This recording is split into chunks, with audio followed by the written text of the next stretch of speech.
There's a pushback against the electric bus mandate. The federal government has mandated that electric buses, both for public transportation and school buses, be purchased with zero emissions by 2027, and school buses in operation to be electric by 2035. Now, one electric school bus costs upward of $400,000 and up to $30,000 more per bus for the needed infrastructure to charge it. What's also not being considered is the electric grid can't handle this load. It cannot handle the capacity of all buses going electric. And this mandate is a steep climb, and it's going to push our school districts and our towns and property taxpayers right off the cliff because we're going to be paying for this. According to a new survey published by Consumer Reports, electric vehicles are nearly 80% less reliable than conventional vehicles. And in Canada, there is a lawsuit for the city of Edmonton against a manufacturer of electric buses. The city is seeking $82 million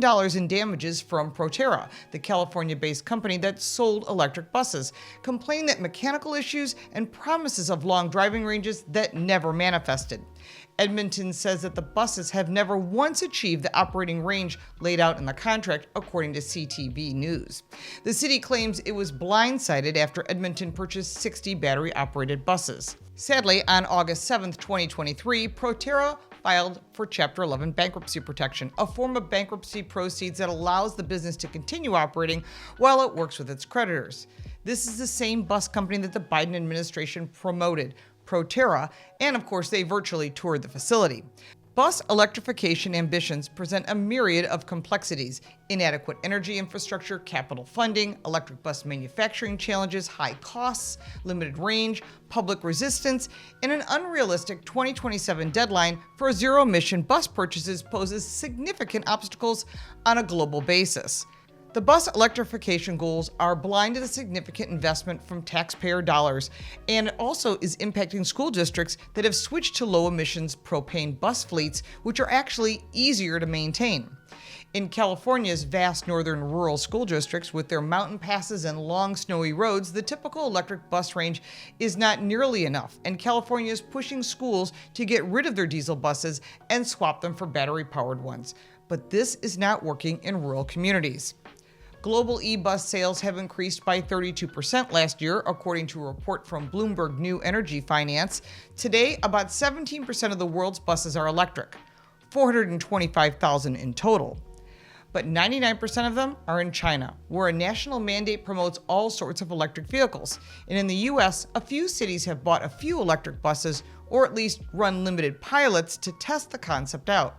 California has even mandated that by 2029, all buses purchased for its mass transit fleet must be zero emissions. During early tests in places like Belo Horizonte, Brazil, e-buses had trouble getting over steep hills with full passenger loads.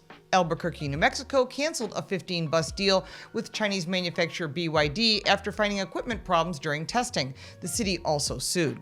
Today's buses are getting around 225 miles per charge, depending on topography and weather conditions, which means they have to re-up about once a day on shorter routes in a dense city. That's an issue in a lot of places, and this doesn't work for many school districts or cities.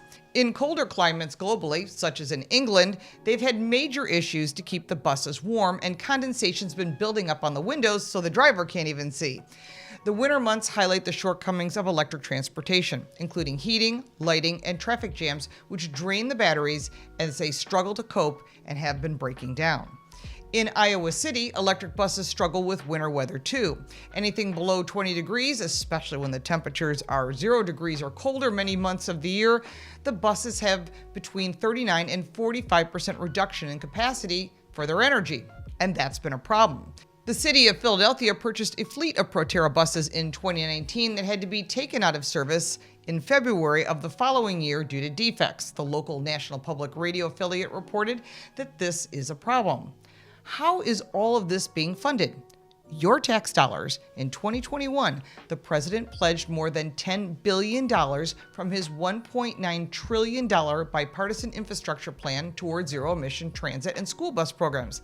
Unfortunately, there's been a lot of bad decisions that are being made with other people's money. Taxpayer money. That's your money. Please stick around for a message from our sponsor. If you like this video, give it a like and subscribe. I'm looking forward to your comments. You can support me by buying me a cup of coffee. The link for that is in the description, plus my social media and our podcast. I'm Lauren Fix. Thank you so much for watching. Have you ever thought, why in the world is my wireless bill so darn high? What are we paying all this money for? Speed, coverage, data, access to 5G, unlimited talk and text, mobile hotspots? We are partnering with Mint Mobile. Mint Mobile offers all of these features for as low as $15 per month. They're reimagining the wireless shopping experience and made it easy and online. No stores, no salespeople, just huge direct-to-use savings. Why should you pay more when you have access to premium wireless? Mint Mobile runs on the nation's largest 5G network. Whether you use your phone to watch YouTube, listen to podcasts, or play games, you get the same speed and performance as the big guys while connecting to Mint's network.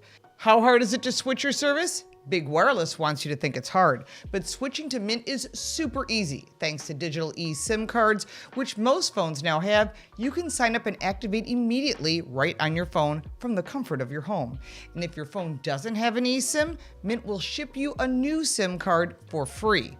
Just go to trymintmobile.com/LaurenFix, also linked in the description down below, to get premium wireless for $15 a month.